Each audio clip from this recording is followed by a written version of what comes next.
अस्सलाम वालेकुम। वेलकम मेरे प्यारे बच्चों।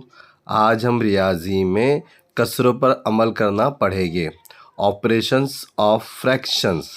बच्चों, इस वीडियो को लाइक करो, सब्सक्राइब करो ताकि मेरी बनाए हुए सारे वीडियो रियाजी के आप तक पहुँचे। आप इसे देखें, पढ़ें और सीखें।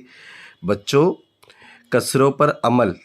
पहला हिस्सा, कसरों की ज़र्ब करना, मल्टीप्लिकेशंस ऑफ फ्रैक्शंस। आज हम कसरों की ज़र्ब करना पढ़ेंगे। एक कसर में ए बटे बी है। ए ऊपर है, बी नीचे है। ऊपर वाला अदद कसर में शुमार कुनिंदा होता है और नीचे वाला अदद नसब नुमा होता है। शुमार कुनिंदा और नसब नुमा। अब बच्चों ज़ाब्ता देखेंगे। ए बटे बी, सी बटे डी। दो कसर है, दोनों कसर में शुमार कुनिंदा ए और सी है, ये दोनों की ज़रब होगी। और नसब नुमा बी और डी है, ये दोनों की ज़रब होगी।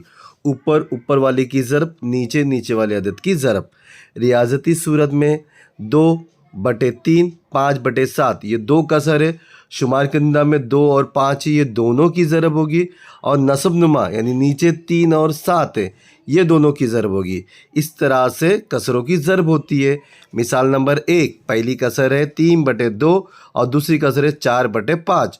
दोनों की ज़रब होगी तो शुमार कुनिंदा में 3 और 4 की ज़रब होगी, नसब नुमा में 2 और 5 की। 3 चौक 12 और 2 पंजे 10। इस तरह से नई कसर आएगी। मिसाल नंबर 2 में 7/3, 4/5 ये दोनों में ऊपर शुमार कुनिंदा 7 ज़रब 4 और नसब नुमा में 3 ज़रब 5। 7 चौक 28, 3 पचे 15। नई कसर हासिल होगी 28/15। मिसाल नंबर 3 में 8/7 और 1/2 ये दो कसर है। दोनों में ऊपर में 8 और 1 है, जो शुमार कुनिंदा में 8 का 8, नसब नुमा में 7 और 2 है, 7 दूनी 14, 8/14। बच्चों, आपने 3 मिसालें देखी। अब आपको ज़रब करना है। आपके पास 4 सवाल है। 4 सवाल में टोटल मिला के 8 कसर है। 2 कसर की ज़रब करना है। शुमार कुनिंदा को शुमार कुनिंदा से, नसब नुमा को नसब नुमा से।